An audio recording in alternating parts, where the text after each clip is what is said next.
نحمده ونستعينه ونستغفره ونؤمن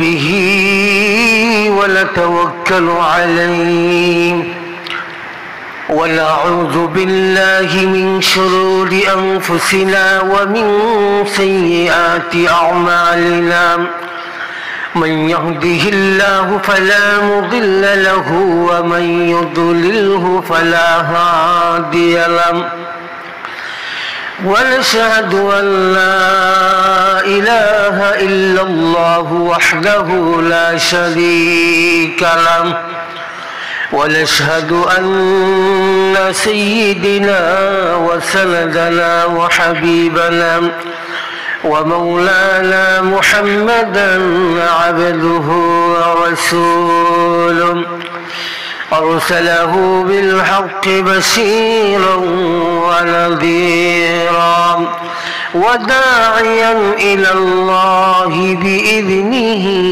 وسراجا منيرا সমস্ত প্রশংসা আল্লাহ তাআলার জন্য, যিনি মানব জাতিকে সকল সৃষ্ট বস্তু আল্লাহ তাআলার যত মখলুকাত আছে সমস্ত মখলুকাতের উপর সম্মান মর্যাদা দান করেছেন।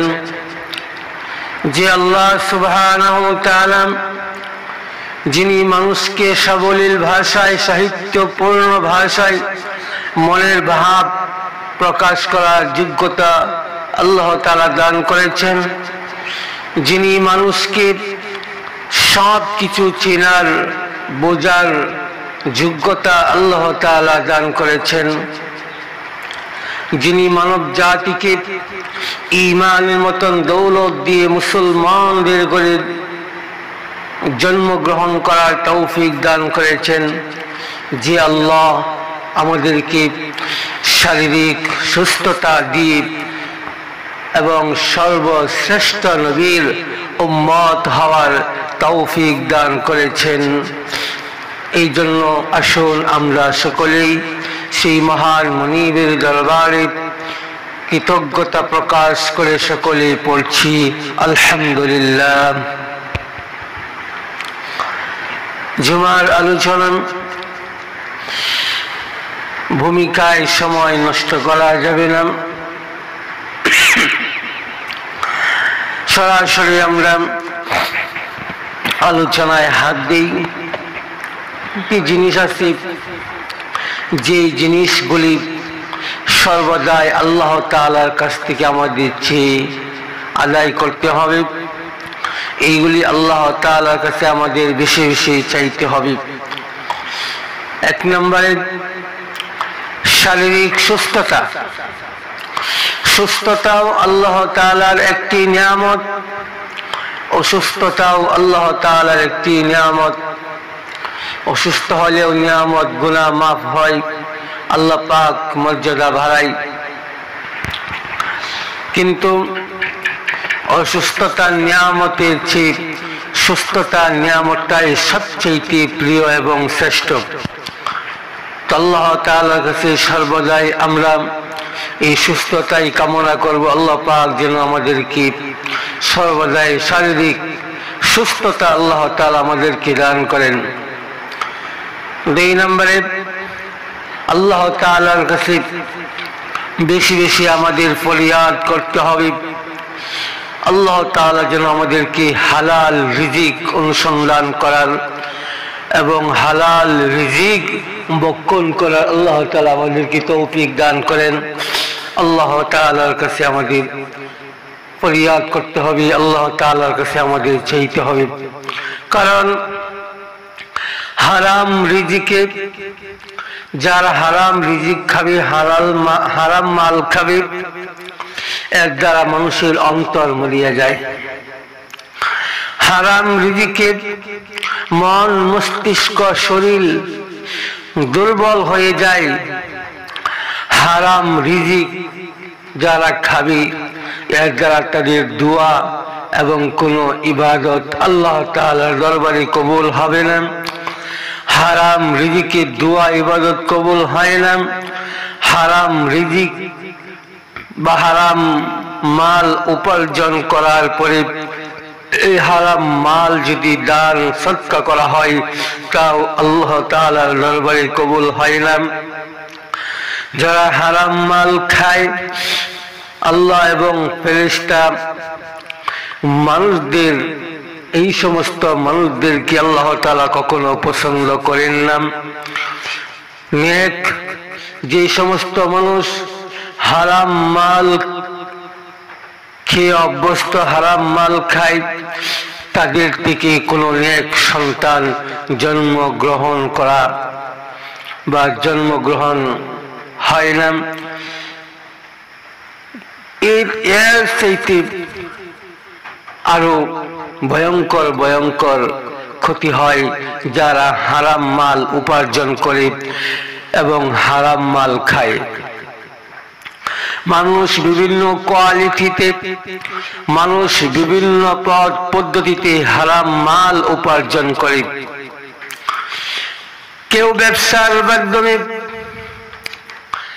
হারাম মাল উপার্জন করে থাকে, অথচ ব্যবসা একটা হালাল পদ্ধতি, ব্যবসা করা হালাল, ব্যবসা করা বরকতময় একটা জিনিস। যারা ব্যবসা করবে আল্লাহ তাআলা ব্যবসার মধ্যে আল্লাহ তাআলা বরকত দান করেন।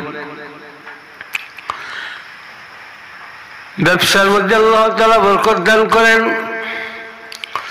মানুষ এই ব্যবসার মাধ্যমে কাউকে ওজনে কম দেয়, মানুষ থেকে নেওয়ার সময় মানুষ কি করে বেশি নিয়ে।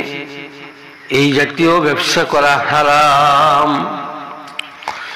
ব্যবসার ক্ষেত্রে সত্যতা অর্জন করেন, ব্যবসার ক্ষেত্রে অন্তরের মধ্যে আল্লাহর ভয় তৈরি করা। আল্লাহ রাসূল সাল্লাল্লাহু আলাইহি ওয়াসাল্লাম হাদিসের মধ্যে ফরমায়েছেন, আত-তুজ্জারু ইহশারুনা ইয়াওমাল কিয়ামাতি ফুজ্জারান। কিয়ামতের মাঠ যেদিন কায়েম হয়ে যাবে, কিয়ামতের দিন সমস্ত ব্যবসায়ীকে নাফরমান অবস্থায় আল্লাহর আদালতে হাজির করা হবে। ইল্লা মান ইত্তাকা ওয়া বাররা ওয়া সাদাকা। তবে যে সমস্ত ব্যবসায়ী অন্তরের মধ্যে আল্লাহর ভয় নিয়ে ব্যবসা বাণিজ্য করবে, যে সমস্ত ব্যবসায়ীরা দিনদার পরহেজগারি অর্জন করে ব্যবসা বাণিজ্য করবে, ও সাদাকা এবং যারা সততার সাথে ব্যবসা বাণিজ্য করবে, তাদের কোনো ভয় থাকবে না। তাহলে আল্লাহর ভয় নিয়ে ব্যবসা করতে হবে। ব্যবসার ক্ষেত্রে নেককার দিনদার পরহেজগারি অর্জন করতে হবে। ব্যবসার ক্ষেত্রে সততা অর্জন করতে হবে। এই তিনটা গুণ ছাড়া যারা হারাম পন্থায় হারাম পদ্ধতিতে ব্যবসা বাণিজ্য করবে, ওই ধরনের ব্যবসায়ীদেরকে কিয়ামতের মাঠে আল্লাহর আদালতে পাপিষ্ঠদের কাতারে দাঁড় করানো হবে। অনেকে আছে অন্যজনের জায়গা জমি জোর করে বা বিভিন্ন ক্যাপাসিটি করে ভোগ বিলাস করে দখল করিয়া খায়। এই সবগুলি হয়েছে হারাম। হারাম উপার্জন করল, মানুষের অর্থ সম্পদ, মানুষের জায়গা জমি দখল করে যারা ভোগ বিলাস করবে, ভক্ষণ করবে, খাইবে, এই সবগুলি হয়েছে হারাম উপার্জন। এই ব্যাপারে আল্লাহর প্যারা নবী জনাবে রাসূলুল্লাহ সাল্লাল্লাহু আলাইহি ওয়াসাল্লাম বলেছেন, মান আখাযা শিরাতাম মিনাল আরদি যুলমান ফাইন্নাহু ইউতাওয়াকুহু ইয়াওমাল কিয়ামাতি মিন সাবঈ আরদিন। আল্লাহর প্যারা নবী জনাবে রাসূলুল্লাহ সাল্লাল্লাহু আলাইহি ওয়াসাল্লাম বলেছেন, যে ব্যক্তি অন্যায়ভাবে কারো এক বিঘত জমি, যে ব্যক্তি কারো উপর জুলুম করে অন্যায়ভাবে কারো এক বিঘত জমি দখল করে ভক্ষণ করবে, কিয়ামতের মাঠ যেদিন কায়েম হয়ে যাবে, কিয়ামতের দিন আল্লাহ তাআলা 7 তরফ জমিন তার গলার মধ্যে আল্লাহ ঝুলাইয়া দিবেন। এটা হচ্ছে পরকালের শাস্তি। আর দুনিয়ার শাস্তি হলো এই যে পরের জায়গা জমি জোর করে ক্যাপাসিটি করে বাটপারি করে ভক্ষণ করেছে, খেয়েছে, এর দ্বারা যতদিন সে জীবিত থাকবে ততদিন আল্লাহ তাআলা তাকে পছন্দ করবে না, এবং তার দোয়া দুরূদ সালাম কোনো কিছু ইবাদত দান খায়রাত আল্লাহর দরবারে কবুল হবে না, কবুল হবে না। তাই আমার আল্লাহর দরবারে দোয়া কবুল করাইতে হলে, ইবাদত কবুল করাইতে হলে, দান খায়রাত কবুল করাইতে হলে, আল্লাহর প্রিয় বান্দা হতে হলে আমার হালাল খাবার খেতে হবে, হালাল উপার্জন করতে হবে। আরো অনেক হারাম মাল উপার্জন করার পথ পদ্ধতি রয়েছে। ঘুষ দেওয়া, ঘুষ খাওয়া, যারা ঘুষ দেয়, যারা ঘুষ খায়, এই জাতীয় লোক আমাদের দেশে অনেক আছে। আল্লাহ রাসূল সাল্লাল্লাহু আলাইহি ওয়াসাল্লাম বলেছেন, লা'না রাসূলুল্লাহ সাল্লাল্লাহু আলাইহি ওয়াসাল্লাম আর-রাশি ওয়াল মুরতাশি ইয়ামশি বাইনাহুমা। যারা ঘুষ দিবেন, যারা ঘুষ খাইবেন, ঘুষখোর এবং ঘুষদাতা উভয়জনের মধ্যে যারা দালালি করবে, আল্লাহ রাসূল বললেন লা'না রাসূলুল্লাহ, আল্লাহ রাসূল বলেন আল্লাহ তাআলা, আল্লাহ রাসূল তাদের উপর অভিশাপ দিয়েছেন, তাদের উপর অভিশাপ দিয়েছেন। সুদ খাওয়া হারাম, সুদ খাওয়া যাবে না। এই জন্যই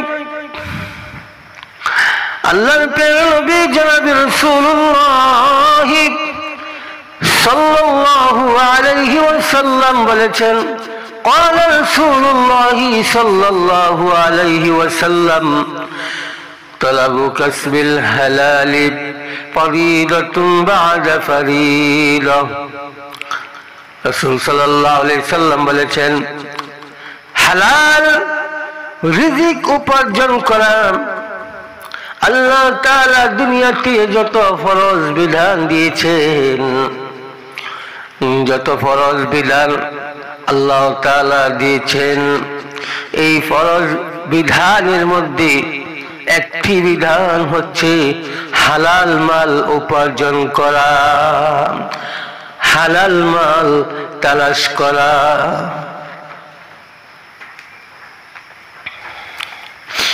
তিন নম্বরে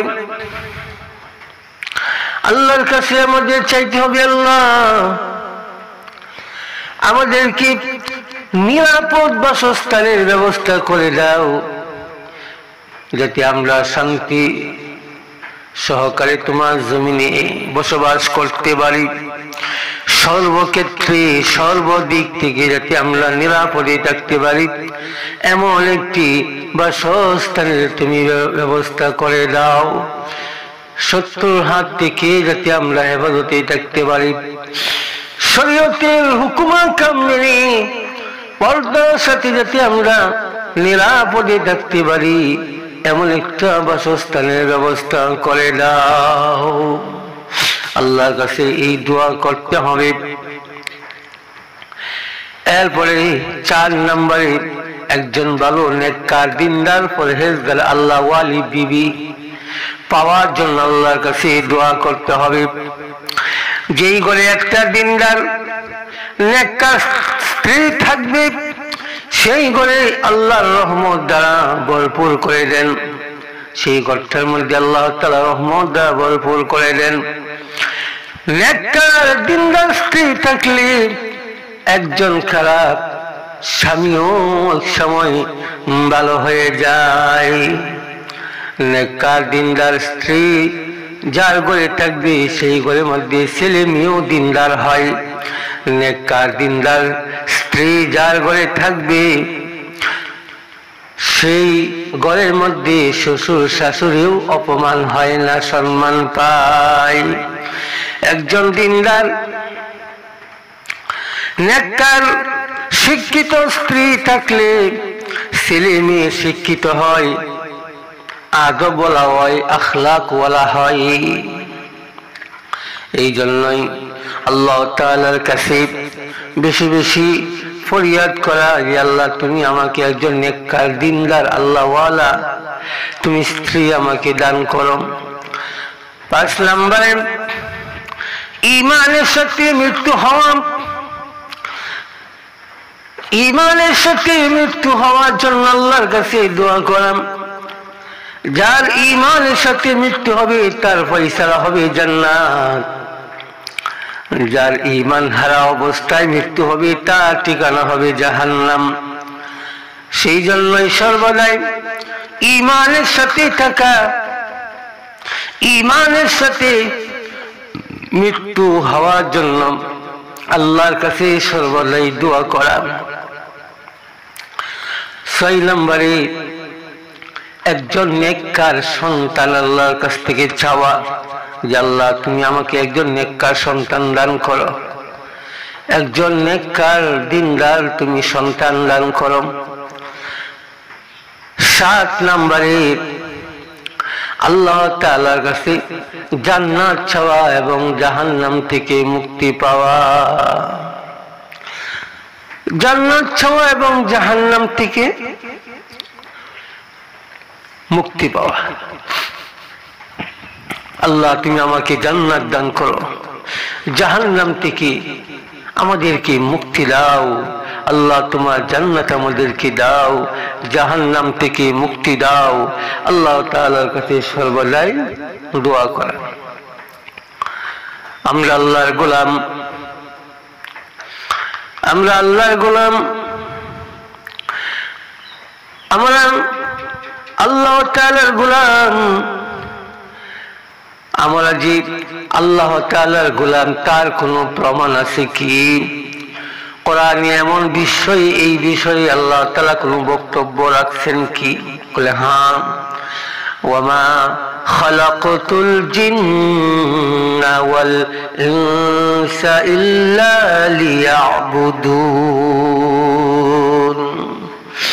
আল্লাহ তাআলা মানব জাতিকে, জিন জাতিকে একমাত্র আল্লাহর গোলামি, আল্লাহর দাসত্ব, আল্লাহর আনুগত্য করার জন্যই আল্লাহ তাআলা তৈরি করেছেন। तमाम পৃথিবী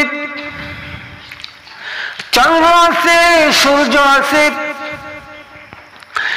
বৃষ্টি, আসমান, জমিন, গাছপালা, তরুলতা, বাঘ, ভাল্লুক, হিংস, এদের সাপ বিচ্ছু আছে। যারা কি যদি আমরা আল্লাহর কাছে প্রশ্ন করি, আল্লাহ তাআলা তার জবাবে বললেন মানুষ হলো আল্লাহর গোলাম, মানুষ ছাড়া গোটা পৃথিবীতে যা আছে, যত মাখলুক আছে, তারা হলো মানুষের সেবক, মানুষের খাদেম হিসাবে আল্লাহ তাআলা তৈরি করেছেন।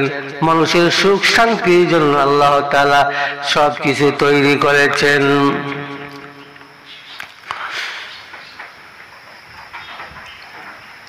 সব মানুষের গোলাম। বাতাস, এই যে বাতাস হয়, বাতাস ঘূর্ণিঝড়ে রূপান্তর হয় কেন? বৃষ্টি বন্যায় রূপান্তরিত হয় কেন? সূর্যের তাপ এত প্রচন্ড গরম হয়ে মালিকের কষ্ট দিতেছে কেন? এই যে কয়েকদিন আগে করোনা ভাইরাস গিয়েছে, এই করোনা ভাইরাসে হাজার হাজার মানুষকে কেন মৃত্যুবরণ করেছে? সাপ বিচ্ছু সবকিছু মানুষের গোলাম সেবক। ইদানিং রাসেল ভাইপার বের হয়েছে, মানুষের অন্তরের মধ্যে এত আতঙ্ক তৈরি করলো কেন? আল্লাহর কাছে প্রশ্ন, হি আল্লাহ, সকল সৃষ্টি বস্তু মানুষের খাদেম বানাইছো, তারা মানুষের সেবা করবে, মানুষের সেবা না করে উল্টা আক্রমণ করে কেন? মানুষকে এইভাবে ঘূর্ণিঝড় দিয়া ভয় দেখায় কেন? মানুষকে ধ্বংস করে কেন? সাপ বিচ্ছু মানুষকে ভয় দেখায় কেন? মানুষকে ধ্বংস করে কেন? আল্লাহ তাআলার এই প্রশ্নের জবাব হলো, হে নিমুখ হারাম আমার বান্দারা, শোনো, তোমরা যে আমার গোলাম, তোমরা আমার গোলামি কতটুকুন করো একটু হিসাব মিলাও। তোমরা তোমাদের মালিক ছিল, তোমরা তোমাদের মালিক ছিল, গোলাম হও, তারাও তোমাদের চিনবে, তোমাদের সেবক, তোমাদের খাদেম হবে, সেবক হবে।